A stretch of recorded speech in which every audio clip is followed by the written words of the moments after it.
Okay, I know we're a couple minutes late, but joining me right now will be Kathleen Kennedy Townsend. She is making her way over here to sit down. How are you doing? I'm doing very well. We're live right now, and Good. joining me here at the convention, Kathleen Kennedy Townsend, former Lieutenant Governor of Maryland, and now a research professor Yeah, at Georgetown. at Georgetown. And thank you so much for joining us. I It's really good to appreciate be it. here.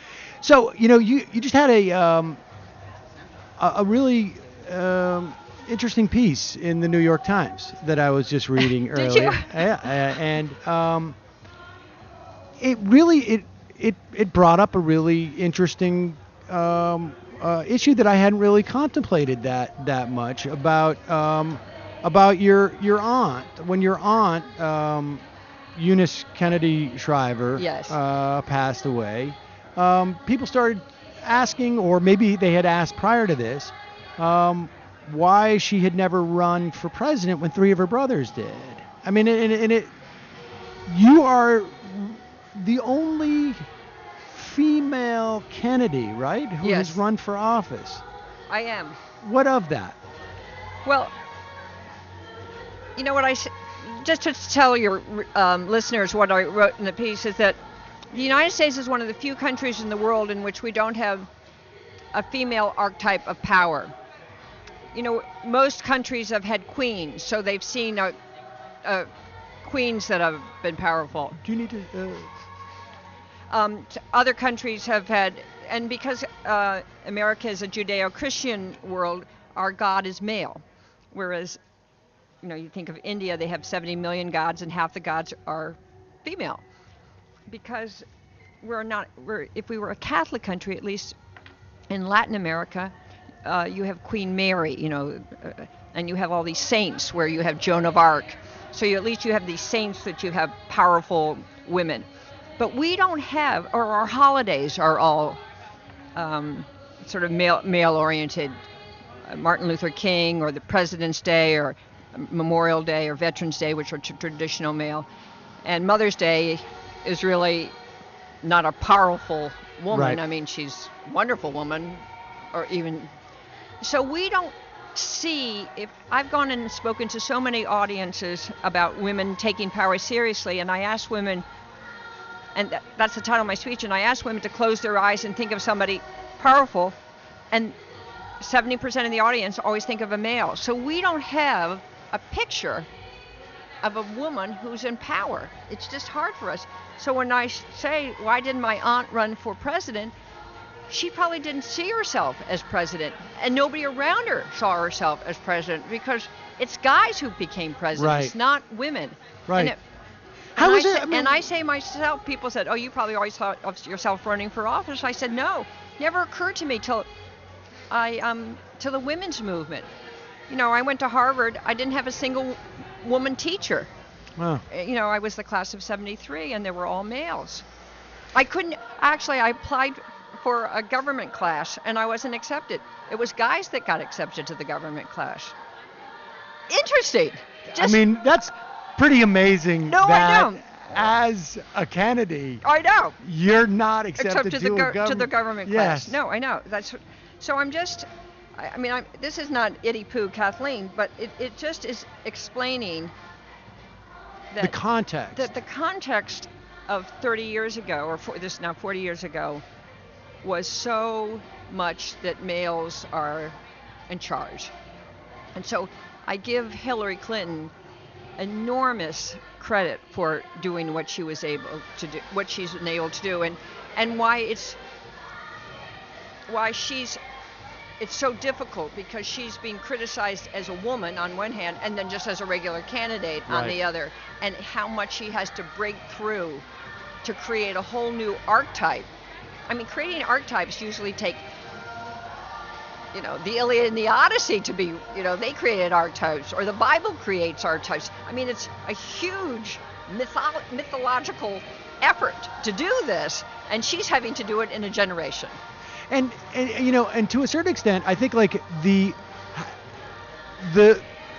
that context has seemed, at least I think, to have changed so radically over the past maybe 20 years or so that it explains the why younger women don't seem to have the same appreciation. Well, younger women, I think the reason younger women don't see it is because if you look at first of all, many younger women go to college, in which 60% of all colleges now are 60% women. So they dominate the classes. They become the president of the class. Thanks to Title IX, they have as many sports as men. So they don't see the problem. And they have not faced, as their older sisters have had to face, or what happens when they have a child. And in 20 years, I mean, I have 4 daughters, and they describe how they weren't feminists when they were in college, and then suddenly they get pregnant, and they thought, oh my gosh, who's going to stay home and take care of the baby? Right. How am I still going to work? Do I drop out of the workforce? The cost of childcare is almost the cost of my salary. Right. And those are huge. Do I stay in the workforce? Do I pay for childcare? And suddenly, unless you're really, really, really, really rich, these are huge trade-offs that many women, when they're just young, don't even know exist. Right, and even to the extent, I mean, we should also say, that it's the same with young men. Although I would also argue that older men don't necessarily have a full appreciation of it either. It's not a generational issue there, but and actually, it's also like even the women today who are faced with that dilemma. I mean, it's a dilemma. Yeah. Right? Like at least there's, and that cuts both ways. Like sometimes life is a little bit easier when, things are dictated to you. But in some respects. Or you know what you're supposed to do. Right. And now the question is, what should you do? And one of the things that strikes me about Hillary Clinton that I feel like is that there was virtually no way for a woman of her generation to get to the level of where she has been to without it starting or going through a marriage on some level. I mean, right? I mean, like, it just, in this country anyways, I mean. Well, let's see. It was interesting. Barbara Mikulski did become a senator in '86. And she was unmarried, so she did it. Dianne Feinstein got where she was. She was married, but somebody was killed in front of her. So there was enormous tragedy. It's pretty hard. The advantage that Hillary has had being married is that she has seen all levels of government in many different places. I mean, what I loved about Bill Clinton's speech is she's worked in so many parts of the country, in so many areas.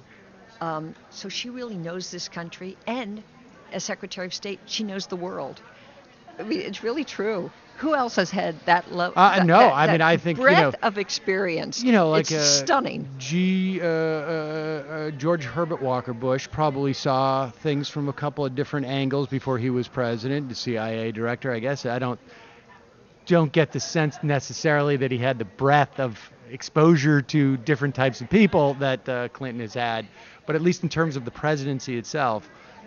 He saw from a couple of different angles, but it's hard to come up with anybody. But he probably didn't deal with women, children, youth, and families. Absolutely not, I would argue. Right. Or poverty. Or poverty, yes. I mean he lived a pretty rarefied life early on. Totally.